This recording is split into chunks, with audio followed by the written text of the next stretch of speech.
ನಾನ್ ಕೇಳೋದು ಹಿಂಗೆ, ನೀವೇನಾದ್ರೂ ಇಲ್ಲಿ ಗೆದ್ದೆ ಇಲ್ಲ ಅಂದ್ರೆ ಏನೋ ಇಲ್ಲಿ ನಡೀತು ಅನ್ಬೋದು. 138 ಸೀಟಿಗೆ ಬಂತಲ್ಲ, ಮಿಷಿನ್ ಇಂದಲ್ವಾ ಬಂದಿದ್ದು, ಬ್ಯಾಲೆಟ್ ಪೇಪರ್ ಇಂದ ಏನ್ ಬಂದಿಲ್ವಲ್ಲ. ಇರೋರು ಓದಿಸ್ತಾರೆ, ಲಕ್ಷಾಂತರ ರೂಪಾಯಿ ಕೊಟ್ಟು ಕಮ್ಮಿ ಸಂಬಳ ತಗೊಳ್ಳೋರು ಎಲ್ಲಿ ಓದಿಸ್ತಾರೆ. ಗೌರ್ಮೆಂಟ್ ಶಾಲೆಗಳಂತೂ ಬಿಡ್ತಾವ್ರೆ. ಮಧ್ಯರಾತ್ರಿ ಹೆಣ್ಮಗು ಒಡ್ಡಾಡ್ದಾಗ್ಲೇ ರಾಮರಾಜ್ಯ ಆಗೋದಕ್ಕೆ ಸಾಧ್ಯ. ದುಡಿಮೆ ಮಾಡೋಕೆ ಉದ್ಯೋಗ ಕೊಡ್ಬೇಕು ಹೊರತು ಇವೆಲ್ಲ ಫ್ರೀ ಎಲ್ಲ ಕೊಡಬಾರ್ದು. ಎಜುಕೇಶನ್ಗೆ ಫ್ರೀ ಕೊಡಿ, ಹೆಲ್ತ್ ಫ್ರೀ ಕೊಡಿ. ಅದು ಬಿಟ್ಬಿಟ್ಟು ಎಲ್ಕಾ ಫ್ರೀ ಅಂದ್ರೆ ಅರ್ಥ ಏನ್ ಸರ್? ಎಸ್.ಎಂ. ಕೃಷ್ಣವರು ITBT ತಂದ್ರು ರಾಜ್ಯಕ್ಕೆ. ಇವತ್ತು ಬೆಂಗಳೂರು ನಗರ ಈ ಮಟ್ಟಕ್ಕೆ ಬೆಳೆದಂದ್ರೆ ಎಸ್.ಎಂ. ಕೃಷ್ಣವರು. ಏನು ಮೈತ್ರಿ JDS ಜಾತ್ಯತೀತ ಹಾಗೂ BJP ಇದೆಯಲ್ಲ, ಇದೇ ಬರಬೇಕು ರಾಜ್ಯಕ್ಕೆ. ಮತ್ತೆ ಏನು ಮೈತ್ರಿ JDS ಜಾತ್ಯತೀತ ಹಾಗೂ BJP ಇದೆಯಲ್ಲ, ಇದೇ ಬರಬೇಕು ರಾಜ್ಯಕ್ಕೆ ಮತ್ತೆ. ಯಾಕೆ ಈಗ ಆಲ್ರೆಡಿ ದೇಶದಲ್ಲಿ ಪ್ರಧಾನಮಂತ್ರಿಯಾಗಿ ಮೋದಿಯವರು ಒಳ್ಳೆ ಆಡಳಿತ ನಡೆಸ್ತಾವ್ರೆ, ಅದರಲ್ಲಿ ಎರಡು ಮಾತಿಲ್ಲ. ಇವತ್ತೇನಾದರೂ ಇದೆಲ್ಲ ಸುಧಾರಣೆ ಕಾಣಬೇಕು ಅಂದರೆ ಈ ಮೈತ್ರಿ ಸರ್ಕಾರನೇ ಮತ್ತೆ ರಾಜ್ಯದಲ್ಲಿ ಬರಬೇಕು, ಆಲ್ಮೋಸ್ಟ್ ಆಲು. ಯಾಕೆಂದರೆ ಈ ಫ್ರೀ ಅದು ಇದು ಅವೆಲ್ಲ ಬಿಡಿ, ಅದೆಲ್ಲ ಫ್ರೀ ಇದೆಲ್ಲ ಬಿಡಿ. ಸುಮ್ಮನೆ ಒಂದು ಕೈಲಿ ಕೊಡೋದು ಒಂದು ಕೈಲಿ ಕಿತ್ಕೊಳ್ಳೋ ಕೆಲಸ ಬೇಡ. ಏನಿದೆಯೋ ಮೊದಲೇ ಹೇಗಿದೆಯೋ ಹಾಗೇ ಯಾರಿಗೆ ಆಗಲಿ ದುಡಿಮೆ ಮಾಡೋಕ್ಕೆ ಉದ್ಯೋಗ ಕೊಡಬೇಕು ಹೊರತು ಇವೆಲ್ಲ ಫ್ರೀ ಎಲ್ಲ ಕೊಡಬಾರ್ದು. ಇದೆಲ್ಲ ಭಾಳ ರಾಜ್ಯಕ್ಕೆ ಭಾಳ ಇದು ಸೋಂಬೇರಿತನಕ್ಕೆ ಇದು ಆದಿಯಾಗಿದೆ. ಈಗ ದಾರಿ ಮಾಡಿಕೊಟ್ಟಂಗೆ ಆಗದೆ. ನಾನು ಹೇಳೋದು ದುಡಿಮೆ ಮಾಡೋರಿಗೆ ಉದ್ಯೋಗ ಕೊಡಿ, ಇವೆಲ್ಲ ಯಾವುದು ಬೇಡ. ಎಲ್ಲರೂ ಕೂಡ ಬ್ಯುಸಿ ಇರಬೇಕು ಜೀವನದಲ್ಲಿ. ಕೊಡಿ ನೀವು, ಈಗ ವಯಸ್ಸಾದವರು ಕೊಡಿ, ಬೇಡ ಅಂತ ಹೇಳಲ್ಲ. ಆಮೇಲೆ ಈ ಎಜುಕೇಷನ್ಗೆ ಫ್ರೀ ಕೊಡಿ, ಹೆಲ್ತ್ಗೆ ಫ್ರೀ ಕೊಡಿ. ಅದು ಬಿಟ್ಬಿಟ್ಟು ಎಲ್ಕಾ ಫ್ರೀ ಅಂದರೆ ಅರ್ಥ ಏನು ಸರ್? ಉದ್ಯೋಗ ಮಾಡೋರಿಗೆ ಉದ್ಯೋಗ ಕೊಡಿ, ಅಲ್ಲಿ ತೋರಿಸಿ. ಕಾರ್ಖಾನೆಗಳ ಕಟ್ಟೋದಕ್ಕೆ ಮುಂದಾಗಿ ಅಲ್ಲಿ ಮತ್ತು ಒಂದು ಕಾಯಕಗಳನ್ನ ಹುಡುಕಿ, ಕೆಲಸ ಹುಡುಕಿ. ಏನೀಗ ಸೋಂಬೇರಿತನ ಮಾಡಿಕೊಂಡು ಅಲ್ಲಿ ಇಲ್ಲಿ ಅಲಿತಾರಲ್ಲ, ಅವ್ರಿಗೆಲ್ಲ ಏನು ಎಜುಕೇಷನ್ ಮಾಡಿದ್ರು ಇದ್ರ ಮೇಲೆ ನಾವು ಉದ್ಯೋಗ ಕೊಡ್ತೀವಿ ಅಂತೇಳಿ ಈ ರಾಜ್ಯದ ಯುವ ಪೀಳಿಗೆಯನ್ನು ಉದ್ಯೋಗದ ಕಡೆ ಸೆಳ್ಕೊಂಡು ಬನ್ನಿ. ಅವ್ರ ಗಮನನ ಉದ್ಯೋಗದ ಕಡೆ ಬರೋ ಥರ ಮಾಡಿ. ಆಗ ಮಾತ್ರ ಈ ರಾಜ್ಯ ಸುಭಿಕ್ಷ ಕಾಣಕ್ಕೆ ಸಾಧ್ಯ ಸರ್. ಯಾವ ಪಕ್ಷ ಬರ್ಬೋದು ನಿಮ್ಮ ಪ್ರಕಾರ ಸರ್? ನೆಕ್ಸ್ಟು ಈಗ ಏನು ಇವರು ಮೈತ್ರಿ ಮಾಡ್ಕೊಡೋರು ಮೈತ್ರಿ ಇದ್ರಲ್ಲೇ ಬರ್ತಾರೆ ಸರ್ ನೆಕ್ಸ್ಟು. ಯಾಕೆಂದ್ರೆ ಈಗ ಆಲ್ರೆಡಿ ಈಗ ತತ್ತರಿಸೋಗವ್ರೆ ಜನನು, ಯಾವ ಬೇಡಪ್ಪ ಇವೆಲ್ಲ ಫ್ರೀ ಬೇಕು ಏನೋ ಒಂದು ಆಸೆ ಮೇಲೆ ಹಾಕ್ಬಿಡ್ತಾರೆ. ಆಮೇಲೆ ಗೊತ್ತಾಯ್ತದೆ ಇವೆಲ್ಲ ಬೆಲೆ ಏರಿಕೆ ನೋಡಿಬಿಟ್ರೆ ಭಾಳ ಜಾಸ್ತಿ ಆಯಿತು, ಹೆವಿ ಆಗೋಯ್ತು ರಾಜ್ಯದಲ್ಲಿ. ಒಂದು ಬೆಂಕಿಪಟ್ಟಣದ ರೇಟ್ ಹೋಗಿ 2 ರೂಪಾಯಿ ಆಗೋಯ್ತು. ಇವಾಗ ಈಗ ಫ್ರೀ ಅಂತ ಹೇಳೋರು, ಈಗ ಫ್ರೀ ಬಿಡಲಿ, ಬಿಟ್ಟಿದ ತಕ್ಷಣ ಏನು ಆಗ್ಬಿಡ್ತಿಲ್ಲಿ ಸೋಂಬೇರಿತನ. ಅವು ಸುಮ್ಮನೆ ಸುತ್ತೋದು ಅಷ್ಟೇ, ಪ್ರಯೋಜನ ಏನು? ಅದೇ ಈಗ ಮತ್ತು ನಮ್ಮ ಲೇಡೀಸ್ಗಾಗ್ಬೋದು, ಜೆಂಟ್ಸ್ಗಾಗ್ಬೋದು, ಎಲ್ರಿಗೂ ಉದ್ಯೋಗ ಕೊಟ್ಟಿದ್ರೆ ಅದ್ರ ಬದಲು ಅದೇ ಉದ್ಯೋಗ ಫ್ಯಾಕ್ಟ್ರಿ, ಮತ್ತೊಂದು ಯಾವುದೋ ಒಂದು ಕೈಗಾರಿಕಾ, ಒಂದು ಹೊಸ ಯಾವುದೋ ಒಂದು ಮಾಡಿದರೆ ಎಷ್ಟು ಅನುಕೂಲತೆ ಆಗ್ತಿತ್ತು ರಾಜ್ಯದಲ್ಲಿ. ನಾನು ಹೇಳೋದು ಬೆಂಗಳೂರಲ್ಲೇ ಮಾಡಬೇಕು ಅಂತೇನಿಲ್ಲ ಸರ್. ಹೋಬಳಿ ಹೆಡ್ಕ್ವಾಟ್ರು, ತಾಲೂಕು ಹೆಡ್ಕ್ವಾಟ್ರು, ಜಿಲ್ಲೆ ಹೆಡ್ಕ್ವಾಟ್ರುಗಳಲ್ಲಿ ಮಾಡಿದ್ರೆ ಭಾಳ ಸವಲತ್ತು ಕೊಟ್ಟಂಗೆ ಆಗುತ್ತಲ್ಲ ನಮ್ಮ ರಾಜ್ಯದ ಜನಕ್ಕೆ. ಎಲ್ಲ ರಾಜ್ಯದ್ದು ಮತ್ತು ಎಲ್ಲ ದೇಶದ ಇದು ಈ ಕಡೆ ದೃಷ್ಟಿ ಕೊಟ್ಟು ನೋಡ್ತಾರಲ್ಲ. ನಾನು ಹೇಳೋದು ಫ್ರೀ ಎಲ್ಲ ಬೇಡ. ಯಾಕೆ ಹಿಂದೆ ಕೆಂಗಲ್ ಹನುಮಂತಯ್ಯನವರು ರಾಜ್ಯ ಆಳವ್ರೆ, ಆಮೇಲೆ ನಮ್ಮ ದೇವರಾಜ ಅರಸು ಸಾಹೇಬ್ರಾಳ್, ಗುಂಡೂರಾವ್ ಸಾಹೇಬ್ರಾಳವ್ರೆ, ಬಂಗಾರಪ್ಪನವರು, ಎಸ್.ಎಂ. ಕೃಷ್ಣವರು ಅವರೇ ಮಾಡ್ಬೋದಾಯ್ತಲ್ಲ. ಅವ್ರಿಗೆ ಎಂತೆಂಥ ಎಜುಕೇಟೆಡ್ ಇದ್ರು. ಎಸ್.ಎಂ. ಕೃಷ್ಣವರು ITBT ತಂದರು ರಾಜ್ಯಕ್ಕೆ. ಇವತ್ತು ಬೆಂಗಳೂರು ನಗರ ಈ ಮಟ್ಟಕ್ಕೆ ಬೆಳೆದಂದ್ರೆ ಎಸ್.ಎಂ. ಕೃಷ್ಣವರು. ಆಮೇಲೆ ನೀರಾವರಿ ಬಗ್ಗೆ ದೇವೇಗೌಡರು ನೀರಾವರಿ ಅಧಿಕಾರರು ಅನಿಸ್ಕೊಂಡ್ರು. ಕಟ್ಟಡಗಳು ಅಲ್ಲಿ ಇಲ್ಲಿ ಅಣೆಕಟ್ಟು ಅವು ಇವು ನಮ್ಮ ಉತ್ತುಕನ ಎಲ್ಲ ಮಾಡಿದ್ದಾರೆ. ಅವರು ಏನು ಅಂದರೆ ರೈತರ ಬಗ್ಗೆ ಕಾಳಜಿ ಇರಬೇಕು. ಬಂಗಾರಪ್ಪನವರು KEB ಇದು ಕರೆಂಟ್ ಇದೆಲ್ಲ ಫ್ರೀ ರೈತರಿಗೆಲ್ಲ ಫ್ರೀ ಮಾಡಿಕೊಟ್ರಾಗ ಶಿವಮೊಗ್ಗ ಜಿಲ್ಲೆಯವರು ಅವರೊಂದು ಕುಗ್ರಾಮದಲ್ಲಿ ಹುಟ್ಟಿ ಆ ಥರ ನಾನು ಹೇಳಿ ಫ್ರೀ ಮಾಡಿ ಯಾವ್ದು ಮಾಡಬೇಕು. ಇವೆಲ್ಲ ಫ್ರೀ ಕೊಟ್ಟೆಲ್ಲ ಜನ ಇದು ಮಾಡಬಾರ್ದು ಸರ್. ಈಗ ಸರ್ ಎಂ ವಿಶ್ವೇಶ್ವರಯ್ಯನವರು ಇದು ದಿಕ್ಸಪ್ಸೋಂಗೆ ಸರ್ ಎಂ ವಿಶ್ವೇಶ್ವರಯ್ಯನವರು ಅವ್ರು ಹುಟ್ಟಿದ್ದು ನಮ್ಮ ಚಿಕ್ಕಬಳ್ಳಾಪುರ ಜಿಲ್ಲೆಯಲ್ಲಿ ಉದಯನಹಳ್ಳಿ. ಅಲ್ಲಿ ಬಂದು ಮೈಸೂರಿನಲ್ಲಿ ಜನಕ್ಕೋಸ್ಕರ ನಾವು ಮಾಡಬೇಕು ಅಂತ ಹೋರಾಟ ಕೊಟ್ಟರು. ಅಂದರೆ ಅವ್ರಿಗೆ ಕೆಲಸ ಕೊಟ್ಟರು. ಕೆಲಸ ಕೊಟ್ಟು ಅಲ್ಲೂ ಕೂಡ ಏನೋ ಒಂದು ಅಣೆಕಟ್ಟು ಕಟ್ತೀವಿ ಬನ್ನಿ ಕೂಲಿ ಕೆಲಸ ಮಾಡಿ. ಮತ್ತೊಂದು ನಾನೇನು ಹೇಳೋದು, ಈ ಫ್ರೀಗೆ ಬೇಡ, ನೀವು ಅದನ್ನು ಫ್ರೀ ಕೊಡಬೇಕಾ? ಎಜುಕೇಷನ್ಗೆ ಈಗ ಪ್ರೈವೇಟ್ ವೈಸ್ ಏನು ಸ್ಕೂಲ್ಗಳವ ಶಾಲೆಗಳವ ಅವ್ಕೆ ಫ್ರೀ ಮಾಡಿ ಎಲ್ಲರೂ ಓದಿಸಿ ಅಂತ ಕೊಡಿ. ಹೆಲ್ತ್ಗೆ ಈಗ ಏನು ಹೇಳಿದ್ರಲ್ಲ, ಈಗ 60 ವರ್ಷ ಆದವ್ರಿಗೆ ತೋರಿಸಲ್ಲ, ಮಕ್ಕಳು ತೋರಿಸಲ್ಲ, ಅದು ಇದನ್ನು ಕಂಪ್ಲೇಂಟ್ ಹೇಳ್ತಾರಲ್ಲ, ಅಂಥವ್ರಿಗೆ ಫ್ರೀನೇ ಮಾಡಿಬಿಡಿ. ಹೆಲ್ತ್ಗೆ ಏಜ್ ಆದವ್ರಿಗೆ ಫ್ರೀನೇ ಮಾಡಿ ಬಿಡ್ರಿ. ವಯಸ್ಸಾದವರು ಸರ್ಕಾರ ಅದೇ ಅದು ಕಟ್ತದೆ. ಯಾರೂ ಕಾಯಿಲೆ ಬರಲಿ, ಆರೋಗ್ಯ ತಪ್ಪಲಿ ಅಂತ ಯಾರು ಕೇಳ್ಕೊಳ್ಳಲ್ಲ. 4 ದಿನ ಚೆನ್ನಾಗಿರ್ಬೇಕು ಅಂತ ಕೇಳ್ತಾರೆ. ಆ ಥರ ಆದಾಗ ಅದನ್ನು ಸರ್ಕಾರನೇ ಫ್ರೀ ಕೊಡಲಿ. ಅದರಲ್ಲೂ ವಯಸ್ಸಾದವ್ರಿಗೆ ಎಜುಕೇಷನ್ ಅಂತೂ ಎಲ್ರಿಗೂ ಕೊಡಲಿ. ಬಡವ್ರ ಮಕ್ಕಳಿಗೆ ಇರೋರು ಓದಿಸ್ತಾರೆ, ಲಕ್ಷಾಂತರ ರೂಪಾಯಿ ಕೊಟ್ಟು. ಕಮ್ಮಿ ಸಂಬಳ ತೊಗೊಳ್ಳೋರು ಎಲ್ಲಿ ಓದಿಸ್ತಾರೆ? ಈಗ 25-30 ಸಾವಿರ ತೊಗೊಂಡು ಖಾಸಗಿ ಕಂಪ್ನಿಗಳು ಮಕ್ಳು ಹೆಂಗೆ ಓದಿಸ್ಬೇಕು ಅವರು? ಗೌರ್ಮೆಂಟ್ ಶಾಲೆಗಳಂತೂ ಮುಚ್ತಾವ್ರೆ. ಟೀಚರ್ಸ್ ಇಲ್ದೇನೆ, ಅದು ಇಲ್ಲದೆ ಇದಿಲ್ಲದೆ ಅವ್ರಿಗೆಲ್ಲ ಸಂಬಳ ಕೊಡೋಕ್ಕಲ್ಲ, ಮತ್ತೊಂದಾಗಲ್ಲ ಅಂತ ಮುಚ್ತಾವ್ರೆ.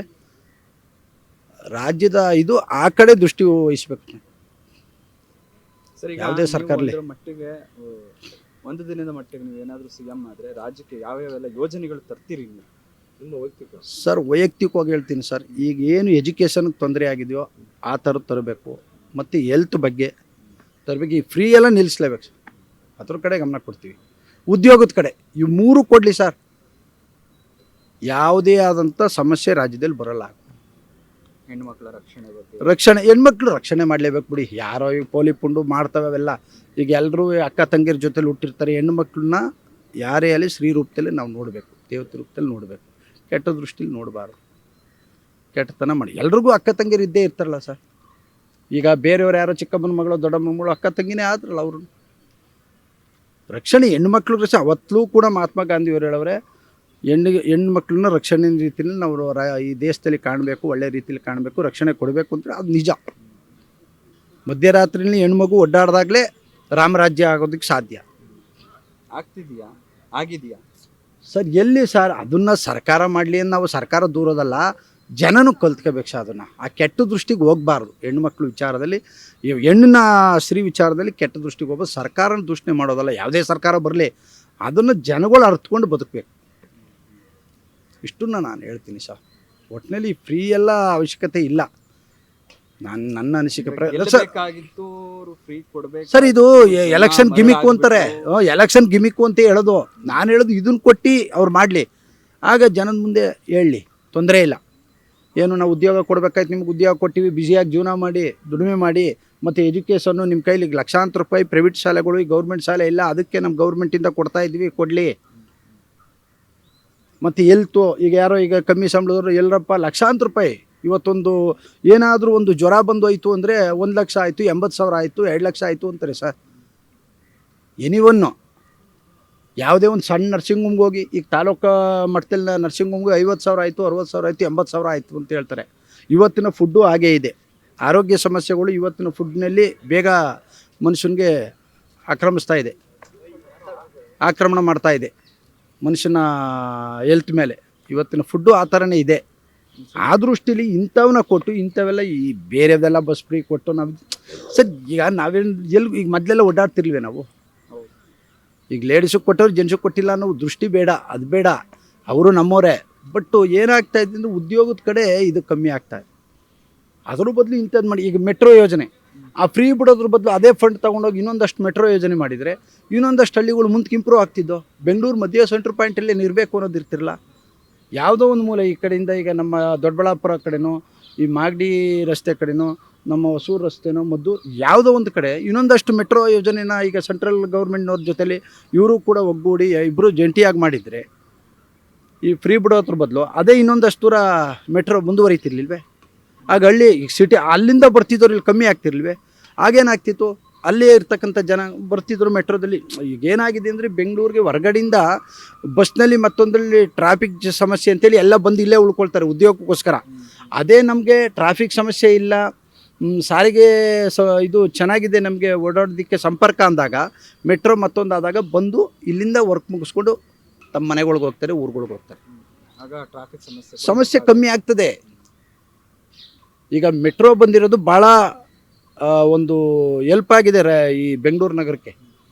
ತುಂಬ ಹೆಲ್ಪ್ ಆಗಿದೆ. ನೀವು ನೋಡ್ತಾ ಇರ್ಬೋದು. ಈಗ ಸಾಯಂಕಾಲ ಟೈಮು ಈ ಕಡೆ ಆ ಕಡೆಯಿಂದ ಬರೋಕ್ಕಾಲ ಮೆಟ್ರೋದಲ್ಲೂ ಕೂಡ ಲಾರಿ ಮೊದಲೇಗ ಹಳ್ಳಿಗಳಲ್ಲಿ ಬಸ್ಸು ತುಂಬ್ತಿದ್ರು, ಆ ಥರ ತುಂಬ್ಕೊಳ್ತಾರೆ. ಇಂಥ ಯೋಜನೆಗಳು ಯಾಕೆ ಸರ್ಕಾರ ತರಕ್ಕಾಗ್ತಿಲ್ಲ ಸರ್? ತರ್ಬೋದು ಸರ್. ಈಗ ನಾವು ಹೇಳ್ತಾ ಇಲ್ವ ಸರ್, ಇವ್ರು ಓಟನ್ನ ಅವತ್ತಿನ ಇದಕ್ಕೋಸ್ಕರ ಅವತ್ತು ಘೋಷಣೆ ಮಾಡಿಬಿಡ್ತಾರೆ, ಅದನ್ನು ಮಾಡ್ತಾರೆ. ಇನ್ನೊಂದು ಸರ್ಕಾರ ಬರ್ತದೆ, ಇದು ಮಾಡಿದ್ದು ಸರಿ ಇಲ್ಲ ಅಂತ ಸ್ಟಾಪ್ ಮಾಡ್ತದೆ. ಎಲ್ಲ ಸರ್ಕಾರಗಳು ಅಷ್ಟೇ. ಇವರು ಅವರು ಅಂತಲ್ಲ, ನಾವು ಆ ಪಕ್ಷ ಈ ಪಕ್ಷ ಅಂತಲ್ಲ, ಎಲ್ಲ ಪಕ್ಷದವರು ಎಲ್ಲ ಸರ್ಕಾರದವರು ಇಂಥ ಯೋಜನೆ ತರಬೇಕು. ಆಗಲೇ ಏನಾದರೂ ಒಂದು ಸುಧಾರಣೆಯಾಗಿ ಸಾಧ್ಯ. ಹೋಗ್ಲಿ ಕಾಂಗ್ರೆಸ್ ಜಾಸ್ತಿ ಮಾಡಿದ್ರೆ ಬಿಜೆಪಿ ಜಾಸ್ತಿ ಮಾಡಿದ್ರೆ ಜೆಡಿಎಸ್ ಜಾಸ್ತಿ ಮಾಡಿದ್ರೆ ನಿಮ್ಮ ಪ್ರಕಾರ ಏನ ಸರ್? ಯಾವುದೇ ಒಂದು ಕೆಲಸಕ್ಕಾಗಲಿ ಸರ್, ಅವತ್ತು ರಾಷ್ಟ್ರದಲ್ಲಿ ಇದ್ದದ್ದು ಇಂದಿರಾ ಗಾಂಧಿಯವರು ಅವತ್ತಿಂದ ನೆಹರು ಮಂತನ ದೇಶ ಆಳ್ಕೊಂಡು ಬಂದಿದೆ. ಏನು ಒಂದು 60 ವರ್ಷ 70 ವರ್ಷದಿಂದ ಈಗ ದೇಶ ಆಳ್ಕೊಂಡು ಒಂದು 80 ವರ್ಷದಿಂದ ಬಂದಿದೆ. ಆಮೇಲೆ ಏನಾಯಿತು, ನಮ್ಮ ವಾಜಪೇಯಿಯವರು ಬಿ ಜೆ ಪಿನಲ್ಲಿ ಅವರೊಂದು 3-4 ಜನ ಅವತ್ತು ಪಾರ್ಲಿಮೆಂಟಲ್ಲಿ ಅವತ್ತೇನು ಪಕ್ಷ ಕಟ್ಕೊಂಡು ಈಗ ಬಿ ಜೆ ಪಿ ಪಕ್ಷ ತಾವರೇ ಒಂದು ಹೂವಿನ ಒಂದು ಪಕ್ಷ ಕಟ್ಕೊಂಡು ಮಾಡ್ಕೊಂಡು ಬಂದರು. ವಾಜಪೇಯಿಯವರು ಕೂಡ ದೇಶದಲ್ಲಿ ಒಳ್ಳೆ ಪ್ರಧಾನಿಯಾಗಿ ಯಾರಿಗೂ ಕೂಡ ಎಗನಿಷ್ಠೇ ಇಲ್ಲ, ಅವರು ಅಜಾತ ಶತ್ರುವಾಗಿ ರಾಜಕಾರಣದಲ್ಲಿ ಒಳ್ಳೆ ಒಂದು ಪ್ರಧಾನಿ ಹುದ್ದೆ ಅವರು ಒಂದು ಅವ್ರ ಕೈಲಾದಂಥ ಒಂದು ಇದನ್ನು ದೇಶಕ್ಕೋಸ್ಕರ ಅವರು ಏನು ಒಬ್ಬಂಟಿಯಾಗಿ ಮದುವೆನೇ ಆಗದೇನೆ ಯಾವುದೇ ಒಂದು ಫ್ಯಾಮಿಲಿಯ ಒಂದು ಇದಿಲ್ದೇ ವ್ಯಾಮೋಹ ಇಲ್ದೇ ಈ ದೇಶವನ್ನು ನಡೆಸ್ಕೊಂಡು ಬಂದಿದ್ದಾರೆ. ಯಾರು? ನಮ್ಮ ವಾಜಪೇಯಿಯವರಾಗ್ಬೋದು, ಇಲ್ಲಿಯವರೇ ಆಗ್ಬೋದು, ಚಂದ್ರಶೇಖರ್ ಅವರಾಗ್ಬೋದು. ಆಮೇಲೆ ಈ ದೇವೇಗೌಡರು ಹನ್ನೊಂದು ತಿಂಗಳಿದ್ರಲ್ಲ, ಅವರು ಕೂಡ ಈ ದೇಶಕ್ಕೆ ಏನು ಅವ್ರ ಕಡೆಯಿಂದ ಮಾಡಬೇಕೋ ಆ ರಾಜ್ಯ ಈ ರಾಜ್ಯ ಅಂತ ಏನಿಲ್ಲ, ಅವರು ಕೂಡ ಅವಳ ಕೈಲಾದನ್ನು ಈ ಒಂದು ದಕ್ಷಿಣ ಪ್ರಾಂತ್ಯ ಏನು ನಮ್ಮ ರಾಜ್ಯದಿಂದ ಹೋಗಿ ಒಂದು ಹಳ್ಳಿಯ ಒಂದು ಮನೆತನದ ರೈತ ಮನೆತನದಲ್ಲಿ ಹುಟ್ಟಿ ದೇವೇಗೌಡರು ಕೂಡ ಈ ದೇಶಕ್ಕೆ ಸಾಕಷ್ಟು ಕೊಡಿನ 11 ತಿಂಗಳು ಕೊಡುಗೆನ ಅವರು ಒಂದು 50 ವರ್ಷದ ಕೊಡುಗೆ ಕೊಟ್ಟಂಗೆ ಕೊಟ್ಟಿದ್ದಾರೆ. ಬೆಂಗಳೂರು ಈ ರಾಜ್ಯಕ್ಕೂ ಮಾಡಿದ್ದಾರೆ, ಬೇರೆ ರಾಜ್ಯಗಳಿಗೂ ಮಾಡಿದ್ದಾರೆ. ಅವ್ರು ಮಾಡಿಲ್ಲ ಅಂತೇನು ಅವರು ಬೇರೆ ರಾಜ್ಯಕ್ಕೆ ನಾನು ಮಾಡಬಾರ್ದು ಅನ್ನೋದು ಏನಾಗಬೇಕು ಅವ್ರ ಕಡೆಯಿಂದ ಅಷ್ಟನ್ನು ಒಂದು ಒಳ್ಳೆಯ ಒಬ್ಬ ರಾಜಕಾರಣಿ, ಒಬ್ಬ ರೈತರು ಮಗಂಗಿ ಅವರು ಕೂಡ ಈ ದೇಶದ ಅಭಿವೃದ್ಧಿಗೆ ಸಾಥ್ ಕೊಟ್ಟಿದ್ದಾರೆ, ಒತ್ತು ಕೊಟ್ಟಿದ್ದಾರೆ. ಸರ್, ಈಗ ರಾಜ್ಯದಲ್ಲಿ ಈಗ ಆಲ್ರೆಡಿ 2023ರಿಂದ ಕಾಂಗ್ರೆಸ್ ಸರ್ಕಾರ ಇದೆ. ಈಗ 138 ಸೀಟ್ ಗೆದ್ದಿದ್ದಾರೆ ನಮ್ಮಲ್ಲಿ. ಈಗ ನಾವು ಹೇಳೋದು ಅದೇ ಇದರಲ್ಲಿ ಮಿಷಿನಲ್ಲೇ ಅಲ್ವಾ ಗೆದ್ದು ಬಂದದ್ದು. ವ್ಯಾಲೆಟ್ ಪೇಪರ್ ಆಗಿದೆ, ಇವ್ರು ಮೋಸ ಮಾಡಬೇಕು ಅಂತ ಮಾಡಿಬಿಡೋರಲ್ಲ. ಜನ ಹಾಕಲೇಬೇಕು ಅಂತ ಕಾಂಗ್ರೆಸ್ಗೆ ಇವರೇನು ಆಫರ್ಗಳು ಕೊಟ್ಟರಲ್ಲ, ಇದ್ರ ಮೇಲೆ ಜನ ಹಾಕಿದ್ರು, ಗೆದ್ದು ಬಂದರು. ಮಿಷಿನ್ನ ನಾವು ದೂಷಣೆ ಮಾಡೋದು ತಪ್ಪು. ಯಾಕೆಂದ್ರೆ ಹಂಗಾದಾಗ ಇಲ್ಲಿ ಹಂಗಾರಿ ಯಾವ ಥರ ಆಗಿರ್ಬೋದು? ಹಂಗಾರೆ ಇವ್ರು ರಾಜ್ಯದಲ್ಲಿ ಇವರೇ ಒತ್ತಿಸ್ಕೊಂಡ್ಬಿಟ್ರಾ? ಇದು ಕ್ವಶನ್ ಆಗುತ್ತೆ. ನಾವು ಯಾವುದೋ ಒಂದು ಕೌನ್ಸಿಲರು ಮತ್ತು MLA ಆದಾಗ ನಾವು ಗೆದ್ದು ಬಂದಾಗ ಏನು ಹೇಳ್ತಾರೆ? ನಾವೇ ಗೆದ್ದರೆ ನೀವು ಹೆಂಗೆ ಗೆದ್ರಿ ಸರ್, ನೀವು ಆ ಮಿಷಿನ್ನಿಂದ ಅಲ್ವಾ ಗೆದ್ದದ್ದು ಸರ್ ಅಂತ ಕೇಳ್ತಾರೆ. ಅದು ತಪ್ಪು. ಜನ ಎಲ್ಲ ಪ್ರಜ್ಞಾವಂತರವ್ರೆ. ಈಗ ನಿಮ್ಮ ಓಟ್ ನನಗೆ, ನನ್ನ ಓಟ್ ನಿಮ್ಗೆ ಸರ್ ಮಾಡ್ಬೋದು. ಹಂಗಾದಾಗ ರಾಜ್ಯದಲ್ಲಿ ಹೆಂಗೆ ಗೆದ್ದು ಬಂದ್ರು ಇವರೆಲ್ಲ? ಇದು ತನಿಖೆ ಆಗ್ಬೇಕಾರೆ. ಈಗ ನಾನು ಹೇಳೋದು, ನಾನೇ ಗಾಜಿನ ಮನೇಲಿ ಕೂತೀನಿ, ಕಲ್ಲು ಹೊಡ್ಕೊಂಡ್ರೆ ಏನಾಗುತ್ತೆ? ನಮ್ಮನೆ ಕೂತಾಗುತ್ತೆ. ಅಲ್ಲ, ನಾನು ಈಗ ಗಾಜಿನ ಮನೆ ಕೂತಿದ್ದಕ್ಕೆ ನನ್ನ ಮನೆಯಿಂದ ಕೂಡ ಗೋಡೆ ಹೊಡೆದಾಗ ಗೊತ್ತಲ್ಲ, ಗಾಜಿನ ಗೋಡೆ. ನಾನು ಕೇಳೋದು ಹಿಂಗೆ, ನೀವೇನಾದರೂ ಇಲ್ಲಿ ಗೆದ್ದೇ ಇಲ್ಲ ಅಂದ್ರೆ ಏನೋ ಇಲ್ಲಿ ನಡೀತು ಅನ್ಬೋದು. 138 ಸೀಟ್ ಈಗ ಬಂತಲ್ಲ. ಅಂದ್ರೆ ಎಲ್ಲಿ ಬಿಜೆಪಿ ಬಂತು ಅಲ್ಲಿ ನಮ್ಮ ಕಾಂಗ್ರೆಸ್ ಬರಬೇಕಾಗಿತ್ತು ಅಂತ ಅಲ್ಲ, ಅವ್ರು ಅದೇ ಆರೋಪ. ಈಗ ಈ ಕ್ವಶನ್ ಇಷ್ಟೇ, ಈ ರಾಜ್ಯದಲ್ಲಿ ಈಗ 138 ಅದೇ ಮಿಷಿನಿಂದಲ್ವ ಬಂದಿದ್ದು? ಬ್ಯಾಲೆಟ್ ಪೇಪರಿಂದ ಏನು ಬಂದಿಲ್ವಲ್ಲ? ಒಲೆ ಇಲ್ಲಿನ ಪೇಪರ್ ಏನು ಬಂದಿದ್ದಕ್ಕೆ ನಮ್ದು ಸೀಟ್ ಬತ್ತು, ಮಿಷಿನಿಂದ ಬಂದಿಲ್ಲ ಅಂತ ಆರೋಪ ಮಾಡೋಂಗಿಲ್ವಲ್ಲ ನಾವು? ಅದು ನಾನು ಹೇಳೋದು ಸರ್. ಈಗ ಯಾವುದು ಮಿಷಿನ್ ಉತ್ತಮನೋ ವ್ಯಾಲೆಟ್ ಬಾಕ್ಸ್ ಉತ್ತಮನೋ ನಿಮ್ಮ ಪ್ರಕಾರ? ಸರ್, ಎರಡೂ ಒಳ್ಳೆಯದೇ ಸರ್. ಹಾಕೋ ಪ್ರತಿನಿಧಿಗಳಿದ್ದರೆ ಅವ್ರು ಎಲ್ಲ ಹಾಕಬೇಕು ಅಲ್ಲೇ ಒತ್ತೋದು. ಅಂದರೆ ಎಲ್ಲೂ ಮೋಸ ಆಗ್ತಿಲ್ಲ ಅಂತ? ಮೋಸ ಮಿಷಿನಲ್ಲಿ ಹೆಂಗೆ ಹಾಕೋದು ಸರ್? ಒಂದು ಹೇಳ್ತೀನಿ ಸರ್, 2013 ಮೋದಿಯವರು ಈ ಇದು ದೇಶಕ್ಕೆ ಪ್ರಧಾನಿ ಆಗಬೇಕು ಅಂತ ಹೊರಟದ್ದು, ಇಡೀ ದೇಶನೇ ಕೂಗಾಕ್ತು, ಮೋದಿ ಮೋದಿ ಮೋದಿ ಮೋದಿ ಪ್ರೈಮ್ ಮಿನಿಸ್ಟರ್ ಆಗಿ ಬರಬೇಕು, ಈ ದೇಶದಲ್ಲಿ ಏನಾದರೂ ಒಂದು ಒಳ್ಳೇದಾಗಬೇಕು ಮತ್ತು ಈ ದೇಶದ ಒಂದು ಅಭಿವೃದ್ಧಿ ಕಾಣಬೇಕು ಅಂದರೆ ಮೋದಿ ಮೋದಿ ಅಂತ ಕೂಗಾಕ್ತು. ಅದೇ ರೀತಿ ಬಂದರು. ಫಸ್ಟು ಏನು ಮೋದಿಯವರು ಪ್ರಧಾನಮಂತ್ರಿ ಪ್ರೈಮ್ ಮಿನಿಸ್ಟರ್ ಆದಾಗ 2ನೇ ಸಲ ಒಂದು ಸ್ವಲ್ಪ ಅದು ಇದು ಅಂತ ಏನೇನೋ ಮಾಡಿ ಕಮ್ಮಿ ಮಾಡೋದು, ಒಂದು ಸ್ವಲ್ಪ ಕಮ್ಮಿ ಆಯಿತು. ಜನರ ಒಂದು ಅಪೇಕ್ಷೆಯಂತೆ ಇದು ನಡೀತಾ ಇದೆ ಸರ್. ಜನರು ಏನು ಮನಸ್ಸು ಕೊಡ್ತಾರೋ ಅಲ್ಲಿ ಗೆಲುವಾಗ್ತಾ ಇದೆ. ಯಾವುದೇ ಒಂದು ರಾಜಕಾರಣಿ, ಯಾವುದೇ ಒಂದು MLA ಆಗ್ಬೋದು, ಒಂದು ಗ್ರಾಮ ಪಂಚಾಯತಿ ಸದಸ್ಯಂದಾಗ್ಬೋದು, ಒಂದು ಏನು ವಿಧಾನ ಪರಿಷತ್ ಸದಸ್ಯರು ಕೂಡ ಅಷ್ಟೇ. ಈಗ MLAಗಳು ಆಯ್ಕೆ ಮಾಡ್ತಾರಲ್ಲ, ಇವರು ಒಬ್ರು MLCನ ಇವ್ರು ಓಟ್ ಹಾಕ್ತಿ, ಅವ್ರು ಹೆಂಗೆ ಸೆಲೆಕ್ಷನ್? ಈಗ 2-3 ಜನ ಆಪೋಸಿಟ್ ಇದ್ದೇ ಇರ್ತಾರೆ ಪಕ್ಷದಲ್ಲಿ.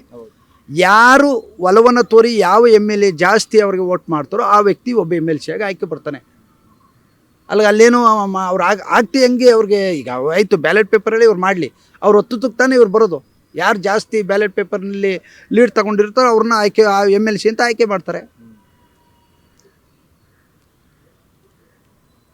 ಎಲ್ಲ ಸುಮ್ಮನೆ ನಾವು ಆಪಾದನೆ ಮಾಡೋಕ್ಕೋಸ್ಕರ ಏನೋ ಒಂದು ಹೇಳೋದಕ್ಕೋಸ್ಕರ ಅಲ್ಲ ಸರ್. ನೀವು ಸಣ್ಣ ಆಗ್ಬೇಕಲ್ವಾ? ಅದು ಒಂದು ಉತ್ತಮ ಆಹಾರದಿಂದ ಸಣ್ಣ ಆಗ್ಬೇಕಲ್ವಾ? ಪ್ರತಿದಿನ ನಮ್ಮ ಜೀನಿ ಸ್ಲಿಮ್ನ ಯೂಸ್ ಮಾಡಿ ಯಾವುದೇ ಸೈಡ್ ಎಫೆಕ್ಟ್ ಇಲ್ದಂಗೆ ನೀವು ಸಣ್ಣ ಆಗ್ತೀರಾ.